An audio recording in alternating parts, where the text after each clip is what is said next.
Facebook কিন্তু যেগুলো শুনেছেন এগুলো তো অথেন্টিক না। আমরা এখন যারা নিয়ে এসেছি একেবারে অথেন্টিক, কারণ সরাসরি মন্ত্রণালয়ের সবচেয়ে পদস্থ যারা আছেন তারা আমার সাথে কথা বলেছেন। আলহামদুলিল্লাহ ওনারা বলেছেন যে আপনাদের এই আলটিমেটামের প্রেক্ষিতে এই কথাটা তারা উল্লেখ করেছেন। আমি সবার সকল মিডিয়ার সামনে বলছি, হয়তো ওনাদের নজরে আসবে বিষয়টা। ওনারা বলেছেন যে আপনাদের লিখিত আবেদন এবং আলটিমেটামের প্রেক্ষিতে ইতিমধ্যে আমরা শিক্ষকদের বাড়ি ভাড়া 1,000 টাকা থেকে বৃদ্ধি করে 2,000 টাকার জন্য, মেডিকেল ভাতা 500 থেকে বৃদ্ধি করে 1,000 টাকার জন্য ইতিমধ্যে আমরা 7ই আগস্ট আমার কথা শুনবেন, এর আগে কথা বলবেন না। আমরা ইতিমধ্যে এই বিষয়ে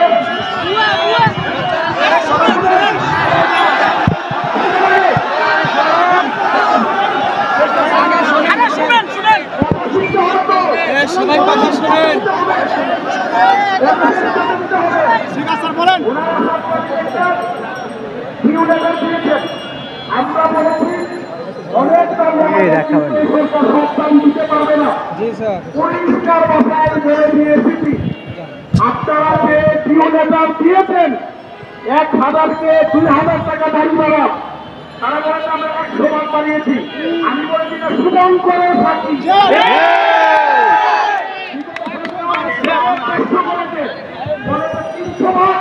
দাঁড়াইছি, একেবারে সবার মুখের উপর বলেছি এটা শুভঙ্করের সাক্ষী। আমি আপনাদের পক্ষ থেকে স্পষ্ট ভাষায় বলে দিয়ে এসেছি, শিক্ষক সমাজ কোনোভাবে বাড়ি ভাড়া চুপ বরাদ্দ মেনে নিবে না। আমি তাকে প্রস্তাব দিয়েছি, মন্ত্রণালয়কে বলেছি এবং আমাদের উপদেষ্টা মহোদয়কে আমরা প্রস্তাব দিয়েছি, আমাদের বাড়ি ভাড়া 500 টাকারে ভাড়া দিতে হবে। মন্ত্রণালয় বলেছেন আপনাদের প্রত্যাশা করেন। আমরা বলছি আমি এখন আপনাকে বলতে পারবো যে আমাকে সরকারি নিয়মে 45 দেন, কিন্তু বাজেট তো পাস হয়ে গেছে। আমি বললেই তো এত বড় দাবি চাইলেও তারা পারবে না। আমরা দাবি জানিয়েছি কমপক্ষে আমাদের বাড়ি ভাড়া 500 টাকারে 20% দিতে হবে। ওনারা আমাদেরকে বলেছেন আপনাদের এই যৌক্তিক দাবির সাথে আমরা একমত, আপনারা আপনাদের প্রত্যাশা অনুযায়ী এটার জন্য কত টাকা হিসাব লাগবে দ্রুত সময়ের মধ্যে আমাদেরকে আপনারা দেন, আমার মিনিস্টার কাজ করবে। এরপরে আমরা এটা সামারি তৈরি করে আমরা অর্থ মন্ত্রণালয়ের সাথে আমরা কথা বলবো। কিন্তু আমরা আপনাদের এই দাবিটার ব্যাপারে একমত যে এটা 500 টাকারে হোক। প্রাথমিকভাবে বলতে পারেন শিক্ষা মন্ত্রণালয় 500 টাকারে বাড়ি ভাড়া দেওয়া প্রাথমিকভাবে বিষয়ে তারা মেনে নিয়েছে। আলহামদুলিল্লাহ। কতটুকু হবে এটা আগামী দিনের আন্দোলন, আগামী দিনের পূর্ণ দিক তৎপরতা আপনার নির্ভর করবে। এই জন্য মেডিকেল ভাতার ব্যাপারে আমরা তো চাপাচাপি করি নাই, আমরা মূল ফোকাসটা দিয়েছি বাড়ি ভাড়ার উপরে। আমি বলছি আপনি যদি আমাকে 20% বাড়ি ভাড়া দেন, মেডিকেল আপনি 500 থেকে 1,000 করলে আমাদের আপত্তি নাই, কারণ আমার বাড়ি ভাড়াটা প্রতি মাসে আমাদের এমপি শিক্ষকরা পাবে।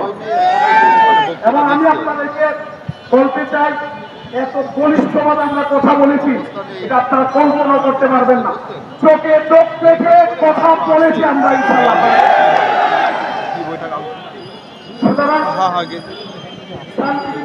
আমরা কথা বলেছি, তারা বলছেন এটা তো স্যালারির সাথে হয়, তো শান্তিনিকেতন স্যালারির সাথে যেহেতু হয় আপনারা তো ভাতা পান, এটা স্যালারি না। এটাকে আইনগত কি প্রবলেম রয়েছে এটা আমরা খোঁজার চেষ্টা করছি, এটা কি করা যায়। আপনাদের ভর্তি নিয়ে বিভাজন হয়েছে এটা আমরা জানি। ভর্তি বিভাজন হওয়ার কারণ হয়েছে একটা অংশ দেওয়ার কারণে আরেকটা অংশ ভিত করে ভর্তিটাকে বন্ধ করে দিয়েছে। আমি ভর্তি এই যে রিটের পক্ষে না, এটা বন্ধ করা উচিত হয় না। একটা জিনিস চালু হইলে বাকি পরের গুলো চালু করা সহজ হয়েছে। আমরা বলছি আপনি যে ভর্তি দিয়েছেন এটা তো ওই সত্যকে উস্কে দিয়েছে, এখন এক পক্ষকে দিয়েছে আরেক পক্ষ হিট করে দিয়েছে, এখন বন্ধ হয়ে গেছে। আপনারা বসে থাকবেন। আমরা বলছি সকলের জন্য তাদের ইন্টারেস্ট আছে, প্রত্যেকের জন্য সর্বজনীন ভর্তি আপনারা চালু করতে হবে। তারা বলছেন ইতিমধ্যে সর্বজনীন ভর্তি চালুর ব্যাপারে মন্ত্রণালয় একটি কমিটি গঠন করেছে বলে আলহামদুলিল্লাহ। সুতরাং আপনারা মনে করবেন না যে আন্দোলন বিফলে যাচ্ছে। আমরা এই কাজগুলো করার কারণে সোশ্যাল মিডিয়া আপনাদের লেখালেখি, বিভিন্ন সময় বিভিন্ন আন্দোলন সংগ্রাম, আমাদের তৎপরতা, আমাদের বিভিন্ন দাবি দেওয়া নিয়ে মাঝে মধ্যে স্মারকলিপি দেওয়া, সবগুলো সামারি করে মন্ত্রণালয় কিন্তু আমাদের কিছু কাজ করছে। সর্বশেষ আমি শিক্ষা উপদেষ্টা মহোদয়কে বলছি, মাননীয় উপদেষ্টা আপনি শিক্ষক, আমাদের প্রধান উপদেষ্টা শিক্ষক, আইন উপদেষ্টা শিক্ষক, আমাদের পরিকল্পনা উপদেষ্টা শিক্ষক। আমরা মনে করি সুতরাং আপনাদের কাছে আমাদের প্রত্যাশা অনেক বেশি, অনেক বেশি। সুতরাং আপনি আমাদের শিক্ষকরা যাতে গান বাঁধতে পারে একটু হালকা করে নামা। আপনার সময় আপনি করে দিয়েছেন, আমি তাকে অনুরোধ করেছেন। আমাদের আহ্বায়ক মহোদয় কথা বলেছেন, অন্যান্য অনেক কিছু কথা বলেছেন। আমরা তারা কথা দিয়েছেন, আমরা শুনেছি, আমরা এই সময়টাই তাদের সাথে কাজ করব, তথ্যগুলো আমরা দেব। পাশাপাশি আমরা আন্দোলন কর্মসূচিও আমরা অব্যাহত রাখবো। এই জন্য আমরা সিদ্ধান্ত নিয়েছি আলোচনার পাশাপাশি এই হিসাব দেওয়ার পাশাপাশি আমরা আগামী দিনে কিছু কর্মসূচি আমরা ফিক্সাপ করেছি, যদি নেতৃবৃন্দের সাথে আলোচনা করে আপনারা এগুলো একটু শুনবেন ভালো করে। আগামী 14 সেপ্টেম্বর 2025 এর মধ্যে যদি সরকার বাড়ি বাড়ি এবং যে বিষয়গুলো ওয়াদা দিয়েছে কোন কার্যকর পদক্ষেপ গ্রহণ না করে, শিক্ষা মন্ত্রণালয় থেকে অর্থ মন্ত্রণালয় থেকে কোনো কিউ লেটার না দেয়, আমরা সিদ্ধান্ত নিয়েছি এই 1 মাস পরে 14 ডিসেম্বর 2025 14 সেপ্টেম্বর 2025 সারা বাংলাদেশের সকল এমপিভুক্ত স্কুল, কলেজ, মাদ্রাসা, কারিগরি শিক্ষা প্রতিষ্ঠানে অর্থ দিবস কর্মসূচি পালিত হবে।